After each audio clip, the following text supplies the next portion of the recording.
So the Tau, everyone's favorite faction in 40k, and I mean, why wouldn't they be? They've got anime-inspired mech battle suits, they've got awesome invisibility powers, they've got loads of different species that make up the wider faction, one of them which is cannibalistic carnivores that when they eat a being, they gain some benefits or powers or understanding of them. They've got these winged creatures that fly around, as well as themselves that have this awesome elemental-based magic system, and on top of that, they've got the greater good, which sounds like they possibly could be some form of like good faction in 40k, as well as like reams and reams of other... Okay, fine, I'll stop the charade. We all know that that's not really the truth, and in fact, they're probably one of the least favorite factions in 40k, and probably the most meme-ified one of 40k, and that probably comes from the same reasons as what I just said before, because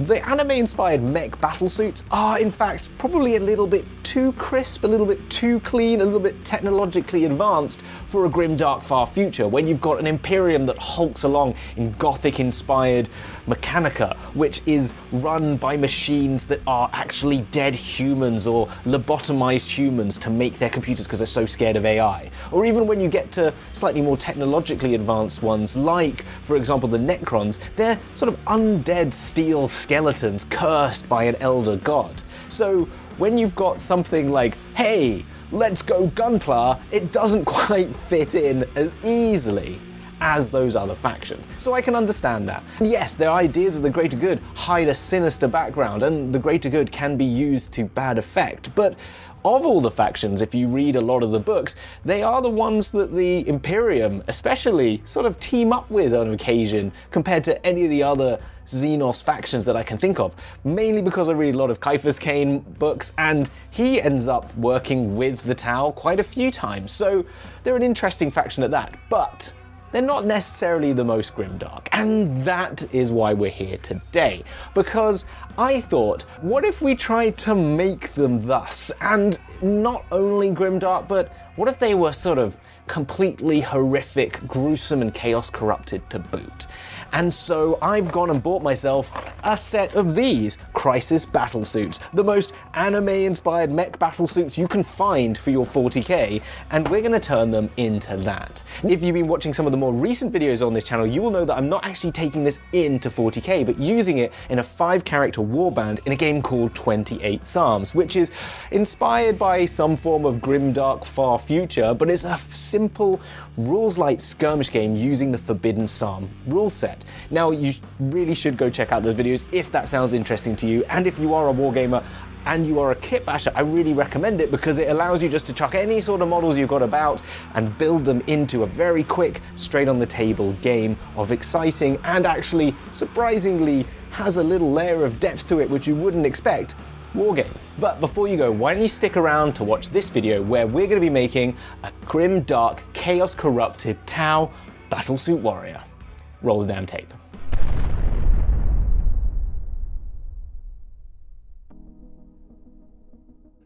So first up is always getting the box out, seeing what you've got, putting it in front of you and reading that booklet, seeing what bits go together and working out what of this battlesuit I wanted to maintain and retain for this build. You know, part of me kind of likes the idea of just literally chucking everything on a table and splodging everything together, but there has to be some form of method, I guess, if I'm trying to maintain that Tau-iness. So what I figured I'd do is I'd get the sort of torso bit, the hip bit, and some of the legs and the arms and start putting them together so they are like complete individual units of their own. And that's what I did. Once I glued those key elements together, I started to dry fit them, and noticing I had like a ball joint where the hip meets the upper torso bit. I didn't put the front part of the torso, which has kind of got a lot of the sort of further like Tau paneling on. I wanted to leave that flat because I had in my head, let's find something a little cooler to just put on that front bit. My first thought was actually one of like the circular shields, but we'll come to what I found a little bit later. Once I had those pieces all glued together, I dry fitted them to see how the model's going to come together, how I can adapt the posing, where the front of the pelvis area was, what the front I wanted to be of the Tau model. as well as taking those arms and seeing where they are. Now, putting all those pieces down, I then went through the bit box and found all the other cool things I like. I just do this by picking up things, putting them next to it, saying if that looks cool or if it doesn't, and what takes my fancy stays on the side, until I've got a nice little pile in front of me that I can then start working from. So what we've got here is apart from the Skaven Warp Blaster that came in Skaven Tide, I used the other bit for a chariot. It's got these cool hands that still hold the side element, so I like that. That's the torso from the Tau battlesuit. I've then got the pelvis part of it.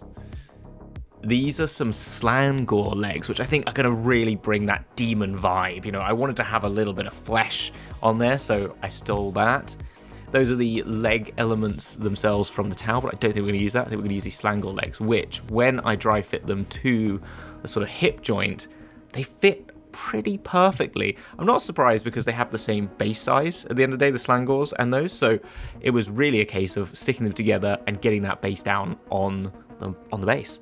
And I really liked it. I think it felt already like a cool combination of Tau and Demon. And I think we're already there. Nice pose as well, really quite dynamic, which feels very battlesuity, still kind of anime. Part of me didn't really want to do much more than this, just stick a head on it, but we go further.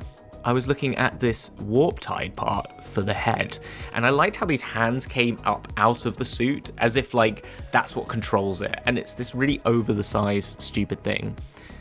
In order to give it a head, I didn't want to just use a Tau head. I did have a Tau head, but I wanted to show it as more chaos corrupted. So I found, I had like, I think it's a demon host part from, I can't remember where, and it's kind of like a skull which kind of been emaciated. It's got like a spike through it. So I kind of cut the spike off, kept the sort of shoulder bits and no arms, because then the hands are on this warp blaster bit coming up and out and holding it up. So it's kind of like in there to the shoulders, and then it's like got arms bent underneath the foundation of this like shell of the armor that come up and control the machinery above. I also like how stupid and more mechanical, bit more grimdark mechanicum sort of style that this upper warp blaster bit gave me. And then to give it a little bit more, you know, Heath Robinson-ness, I then found some piping and just stuck that between the base bit and the top, and that helped connect this kind of over-the-top helmet together with the rest of the model. Once I did that, it was about posing, but the legs are doing a lot of work here, so I was pretty happy, and I glued that in place when I found something I liked. Now, I took this Stormcast Eternal Shield to use as the front element. Now, I know it's very Sigmarite, but I wanted this grimdark, you know, it definitely has a medieval vibe, so I felt I needed to bring some of that Age of Sigmar into this, and I'm going to also do that with the weaponry a little bit. And I know it's clearly a Sigmar symbol, but in 40k there is no Sigmar, so I thought it can just be their Chaos Gods sort of emblem. It's very emblematic of that, and, you know, I have a theory that Sigmar might be a Chaos God. When it came to the sword on the left-hand side, I found a decent size sword. That was kind of hard for this model to find something of the right scale, but I didn't like just having an all arm, so I left it to the side whilst I got onto the right-hand arm, which I took off the ball joint and used these Tyrannid bits to create these tentacled side bits. Very Tzeentchian, very, you know, very Chaos God-like. You know, I think the Tyrannids parts are great for Chaos builds. I've used them so much in my Chaos builds because it's just abominable, you know. And so I took 3 of those, cut them flat, you know, back and forth testing between the model and sticking them down. It was bloody hard to stick these down. I can't tell you how long I took to just hold them in place, and I probably should have pin jointed them, but the fact that they've maintained their quality even through the whole painting stage and dropping it a few times, actually just using plastic glue has worked totally fine for that. So sometimes if you're scared about pinning, sometimes it will just work if you just get a good, decent flat surface against another flat surface. I then also fitted the jetpacks because they're integral, you know, pretty easy to get on there, and they're just built as they are in the normal model phase. When it came to the left arm, I then went and tried, as I said, using just the arm that came with the sword. It didn't fit right, so I went back to the model and cut out the actual Tau arm to stick on there, because I realised what I'd cut out before was the legs. So I haven't really shown these things in here, but make sure that you like get mold lines and stuff like that, but I don't think I need to tell you that. With the normal arm on, I wanted to kind of give some more accoutrements. So taking from the, again, Sigmar from, I think they're called Memorians, which come as part of the Reclusians' entourage. They're the grandchildren that remind them that they're to keep their sanity after all their reforging.